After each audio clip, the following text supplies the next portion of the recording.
हाँ तो बच्चों, आज हम स्टार्ट करेंगे कक्षा 10 के गणित के चैप्टर नंबर 1, जिसका नाम है वास्तविक संख्याएं। तो इसके पहले हम लोगों ने प्रश्नावली 1.1 के सभी प्रश्नों को हल कर लिया था। आज हम प्रश्नावली 1.1 के बारे में देखेंगे और इसमें हमको क्या पढ़ना है, सवालों को कैसे हल करना है, उसको आज हम सीखेंगे। तो आइए स्टार्ट करते हैं। और मैं उम्मीद करता हूँ कि अगर आप एक पूरा वीडियो देखते हैं तो इसमें इस प्रश्नावली में जितने भी सवाल हैं आप खुद अपने से स्वयं से कर लोगे। तो आइए स्टार्ट करते हैं, जिसमें सबसे पहले यहाँ पर मैंने लिखा है कि अभाज्य संख्याएं किसे कहते हैं। तो यहाँ पर वे संख्याएं जो एक के अतिरिक्त केवल और केवल स्वयं से विभाजित होती हैं उन्हें अभाज्य संख्या कहते हैं। जैसे यहाँ पर 2 ले लो, 2 जो है वो स्वयं से कटेगा और 1 से विभाजित होगा, इसलिए क्या है, अभाज्य संख्या है। 3 भी जो है 1 से विभाजित होगी और 3 से स्वयं से विभाजित होगी, इसलिए 3 भी क्या है, अब अभाज्य संख्या है। 5 भी अभाज्य संख्या है। 7 भी अभाज्य संख्या है। 11 भी, 13 भी। इसी तरह से हम आगे करते पता करेंगे कि वे संख्याएं जो केवल और केवल स्वयं से विभाजित होती हैं उन्हें हम क्या कहते हैं, अभाज्य संख्या। तो आइए आगे देखते हैं भाज्य संख्याएं। वे संख्याएं जो एक के अतिरिक्त किसी अन्य संख्या से विभाजित हो जाती हैं उन्हें भाज्य संख्या कहते हैं। जैसे 4 जो है, ये संख्या जो है 1 से तो विभाजित होगी, लेकिन 1 के अलावा किसी अन्य संख्या से भी विभाजित होगी, इसलिए यह जो 4 है वो भी हमारा क्या है, भाज्य संख्या है। जैसे 4 2 से भी विभाजित होगा, इसलिए ये भी 4 जो है भाज्य संख्या है। 6 को ले लेते हैं, 6 भी भाज्य संख्या है, क्योंकि 6 जो है 1 से भी विभाजित होगा, 2 से भी विभाजित होगा, 3 से भी विभाजित होगा, इसका मतलब 6 भी क्या है, भाज्य संख्या है। 6 8 भी ले सकते हो, 8 भी भाज्य संख्या है। 10 भी भाज्य संख्या है। 9 भी भाज्य संख्या है। तो इस तरह की सभी संख्याएं जो होती हैं भाज्य संख्या कहलाती हैं। और अब हम सीखेंगे, आप लोगों ने पिछली क्लासों में पढ़ चुका है, कक्षा 8 में, 7 में, तो किस संख्याओं का हम अभाज्य गुणनखंड कैसे करते हैं।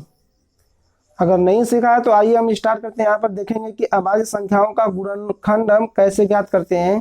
तो यहाँ पर मैंने लिखा है कि भाज्य संख्याओं का अभाज्य गुणनखंड, अगर कोई भी भाज्य संख्या दिया रहेगा उसका हमें क्या निकालना है, अभाज्य गुणनखंड।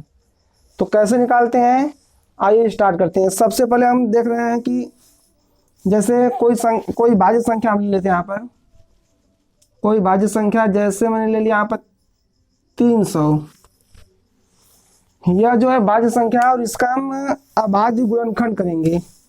यहाँ पर हम करेंगे इसका अभाज्य गुणनखंड, मतलब जो भाज्य संख्या है इसको अभाज्य संख्याओं के गुणनफल के रूप में व्यक्त कर देना है।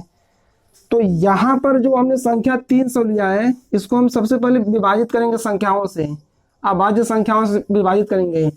तो अभाज्य संख्या, जैसा कि मैंने आप लोगों को बता रखा है कि अभाज्य संख्या क्या है, पहले सबसे छोटी संख्या अभाज्य संख्या 2 है, तो सबसे पहले सबसे छोटी अभाज्य संख्या से इसको विभाजित करेंगे। करने का अर्थ है कि 2 से विभाजित करेंगे, तो ये 2 से विभाजित हो जाएगा यहाँ पर कितनी बार में, 150 बार में। इस तरह से फिर हम क्या करेंगे, उसी संख्या से विभाजित करेंगे इसको। तो 150 है, इसको हम विभाजित करेंगे तो 7 दूना के 14, 10 आ जाएगा 75। अब देखिए यहाँ पर जो 75 आ गया वो 2 से विभाजित नहीं होगा, तो अगली अभाज्य संख्या क्या, 3 से विभाजित करेंगे। देखेंगे 3 से विभाजित हो रहा है तो अच्छी बात है, अगर नहीं विभाजित होगा तो अगली अभाज्य संख्या से विभाजित करेंगे। तो आइए देखते हैं क्या है, 3 से विभाजित हो रहा है कि नहीं हो रहा है। तो ये 3 से विभाजित हो जाएगा, 3 दूना के 6 और 3 पंजे 15।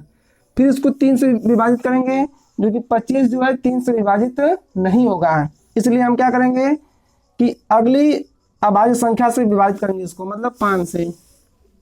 तो इस तरह से 5 से 1 कटेगा, 5 1 कम 5, फिर 5 से इसको विभाजित कर लेंगे तो कितना जाएगा 1। तो इस तरह से हमने देखा कि ये जो 300 है, 300 जो है इसका जो गुणनखंड आ गया है, ये जो बगल में ये जो आया है यही हमारा गुणनखंड है। तो ये किस रूप में आया है, 2 गुणा 2 गुणा 3 गुणा 5 गुणा 5। इस तरह से 300 का ये अभाज्य गुणनखंड है, क्योंकि यहाँ पर ये जितनी भी संख्याएं हैं सब यही अभाज्य संख्या लिया गया है, इसलिए हम इसको बोलते हैं कि भाज्य संख्याओं का अभाज्य गुणनखंड। इन संख्याओं को क्या कहा जाता है, अभाज्य संख्याओं का अभाज्य गुणनखंड। और आप एग्जाम्पल ले सकते हो, जैसे यहाँ पर हमने ले लिया 200, कुछ भी रख लीजिए 210। तो आइए इसको हम विभाजित करके देखते हैं। तो यहाँ से थोड़ा सा इसको मिटा दे रहे हैं।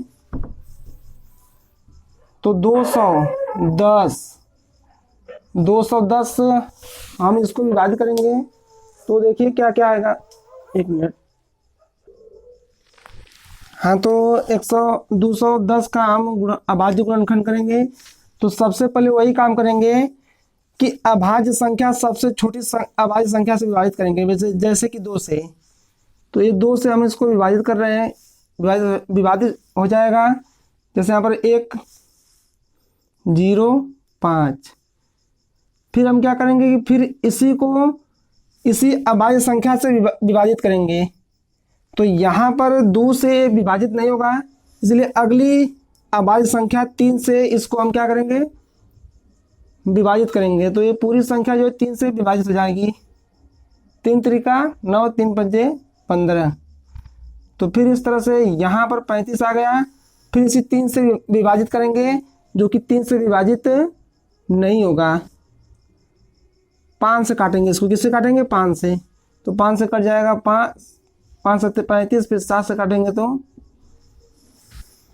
तो इस तरह से 210 का जो अभाज्य गुणनखंड है 2 गुणे 3 गुणे 5 गुणे 7। तो यहाँ पर हमने सीखा कि भाज्य संख्याओं का अभाज्य गुणनखंड हम कैसे ज्ञात करते हैं, और इन अभाज्य गुणनखंडों का हम प्रयोग जो है 2 संख्याएं या 2 संख्याओं से अधिक संख्याओं का महत्तम समापवर्तक और लघुत्तम समापवर्तक ज्ञात करने के लिए प्रयोग करेंगे। तो इस तरह से यहाँ पर यही जो है अभाज्य गुणनखंड है। और कुछ किताबों में अभाज्य गुणनखंड का एक और नाम दिया गया है, जिसका नाम है वृक्ष गुणनखंड, गुणनखंड वृक्ष। जैसे ये क्या है, थोड़ा सा इसको भी थोड़ा सा मैं बता दे रहा हूँ।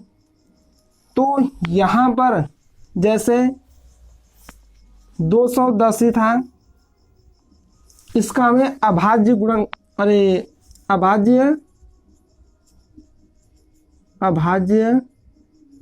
वृक्ष गुणनखंड, अभाज्य वृक्ष गुणनखंड। किसी किताब में ऐसे भी दे रखा है कि अभाज्य वृक्ष गुणनखंड क्या है। तो सेम वही प्रक्रिया है जैसे हमने अभी हल किया था, तो सेम वही है। तो हम क्या करेंगे, जैसे मान लीजिए 210 है, तो इसको हम ऐसे एक डब्बा में बना लेंगे। अब यहाँ पर देखेंगे कि यहाँ से 2 चीज़ें इस तरह से निकालेंगे, फिर 2 डब्बा इधर बना लेंगे इस तरह से। अब यहाँ पर हम क्या करेंगे कि ये जो है किससे विभाजित होगा, किस अभाज्य संख्या से विभाजित होगा, इसको हम यहाँ पर लिखेंगे। 2 से विभाजित हो जाएगा तो 2 को यहाँ पर लिखेंगे। कितनी बार विभाजित होगा तो इसको इसमें लिखेंगे। तो 105 बार में पूरा विभाजित होगा। अब पुनः क्या करेंगे कि 2 तो विभाजित नहीं होगा, फिर यहाँ से यह जो है ये विभाजित होगा। तो इसको भी हम क्या करेंगे, तो इस तरह से डब्बा बना लेंगे इसमें। और फिर यहाँ पर देखेंगे कि ये किससे विभाजित हो रहा है। तो यह जो संख्या है वो 3 से विभाजित हो रही थी। कितनी बार में, तो यहाँ पर 35 बार में।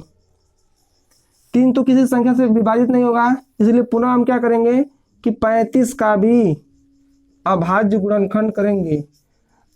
तो यह जो 35 है वो 5 से विभाजित होगा। तो 5 कितनी बार में, 7 बार में। तो यहाँ पर अब तो 7 भी अभाज्य संख्या है और 5 भी अभाज्य संख्या है। तो इस तरह से भी हम संख्याओं का अभाज्य गुणनखंड ज्ञात कर सकते हैं। इसका नाम दिया गया है कि अभाज्य वृक्ष गुणनखंड। तो हमको इसी तरह से निकाल लेना है, जैसा कि सेम वही है। और एक बात हम बता दें कि यहाँ पर इसको हम एक तरीके से और लिख सकते हैं। यहाँ पर 2 है गुणा 2 है, तो यहाँ पर हम लिख सकते हैं 2 का स्क्वायर गुणे 3 इंटू 5 इंटू 5 है, इसको लिख सकते हैं 5 का स्क्वायर। तो इस तरह से यहाँ पर हमने सीखा कि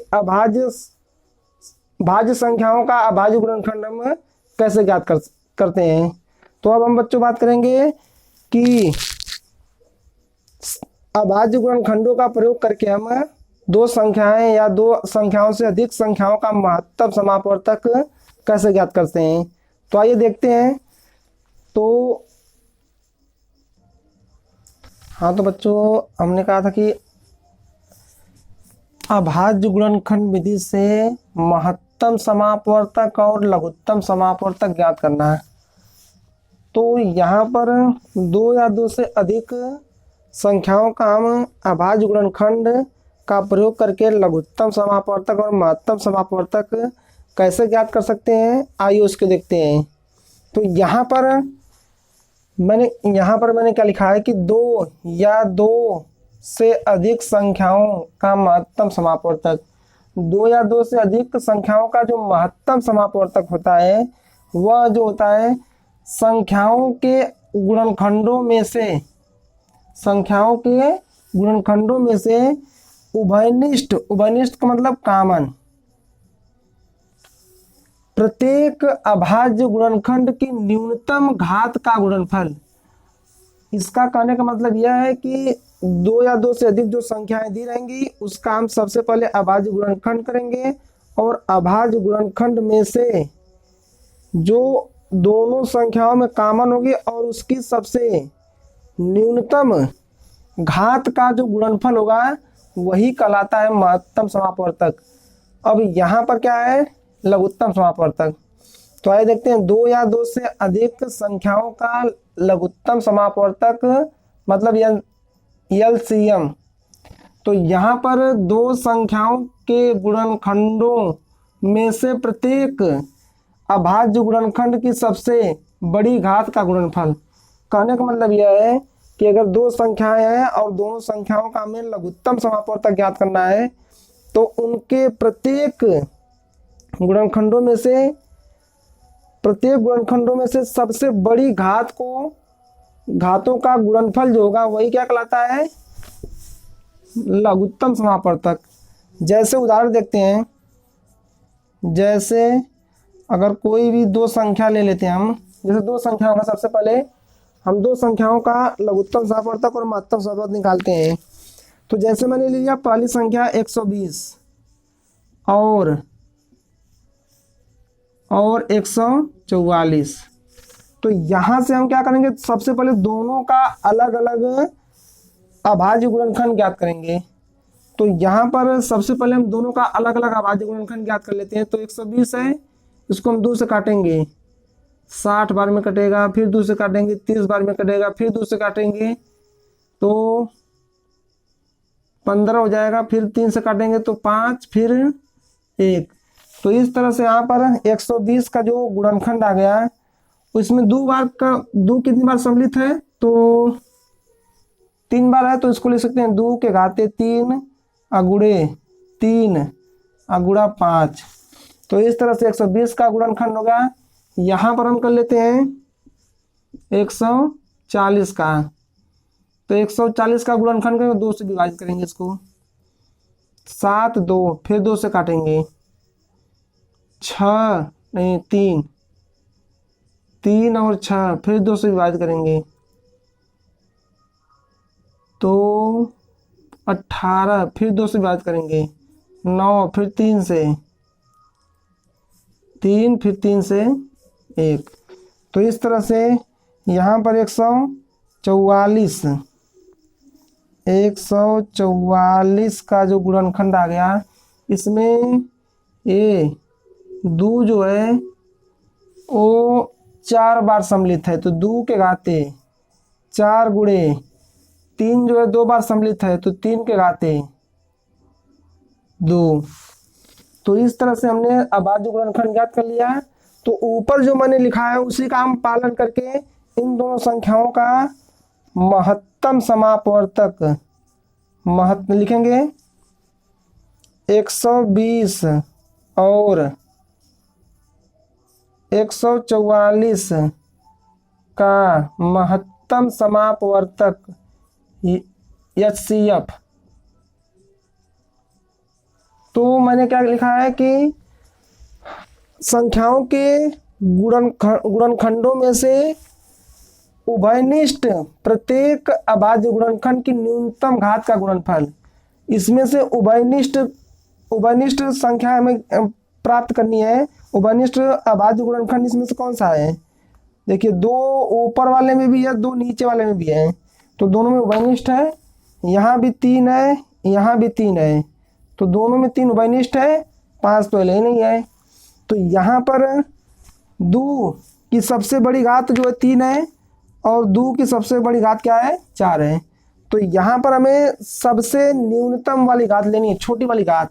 यहाँ पर जो लिखा है न्यूनतम घात का गुणनफल, तो इन दोनों में से न्यूनतम घात जो है 2 की घाते 3 गुणे। यहाँ पर देखिए इस 3 की घात 1 है और 3 की घात 2 है, तो इसमें से सबसे छोटी घात जो है 3 की घात 1 है, तो यहाँ पर 3 की घात 1 लिखेंगे।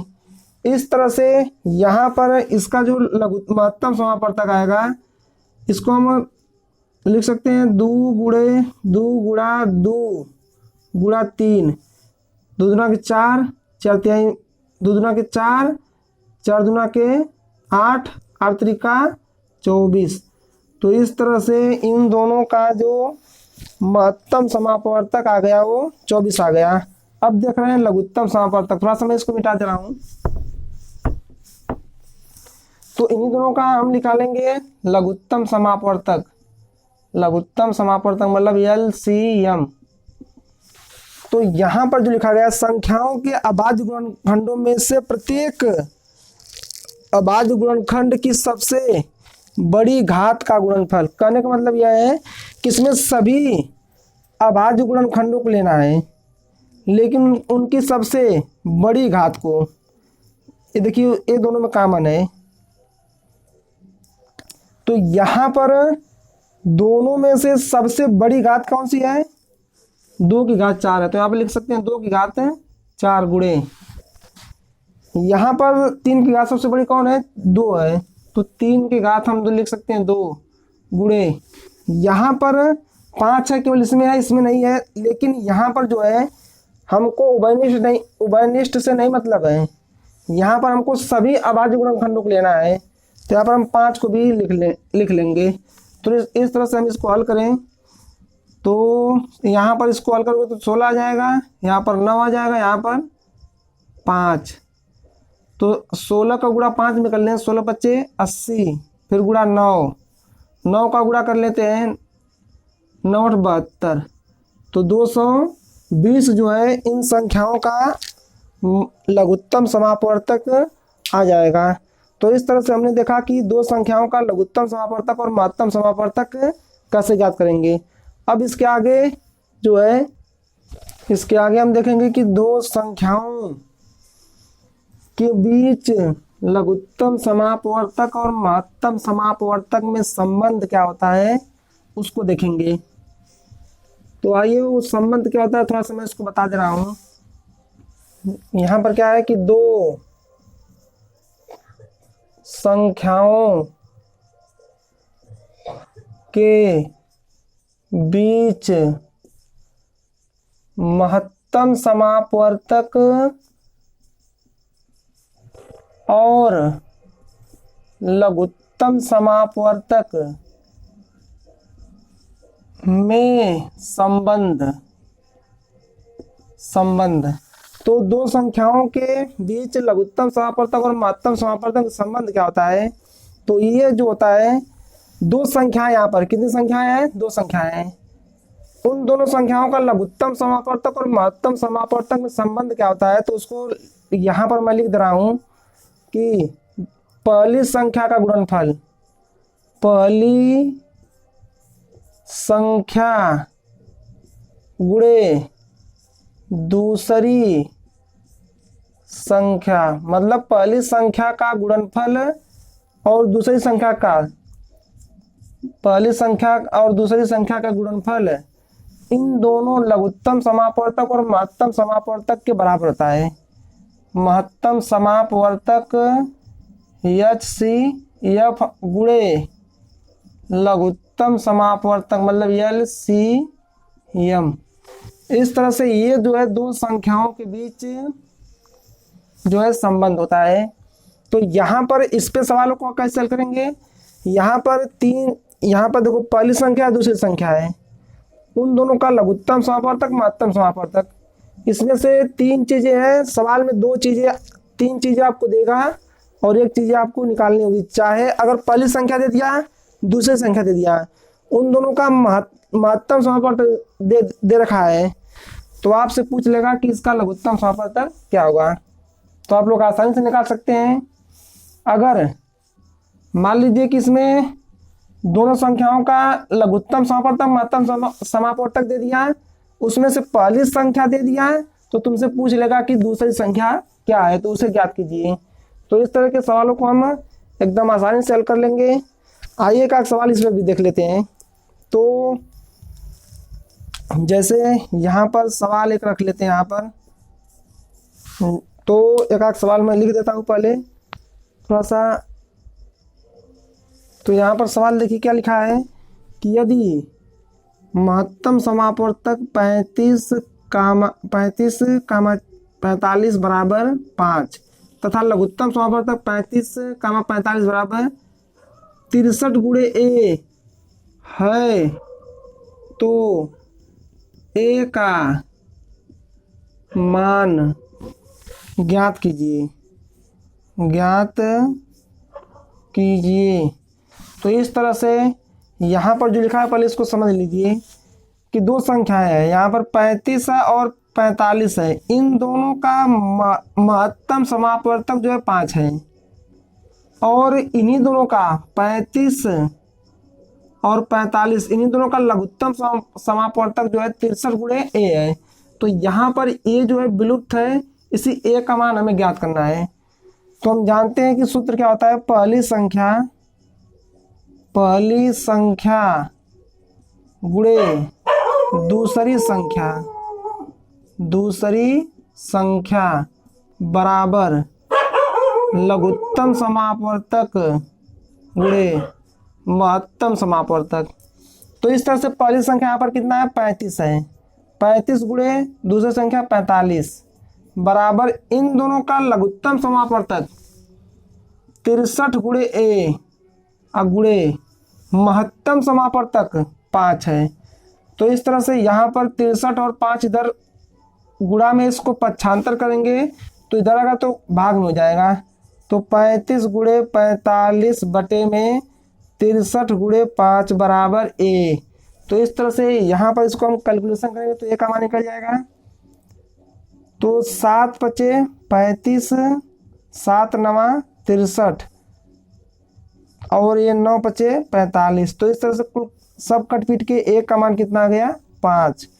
तो इस तरह से हम सवालों को हल कर सकते हैं इस फार्मूले की सहायता से। तो यहाँ पर बस इतना ही।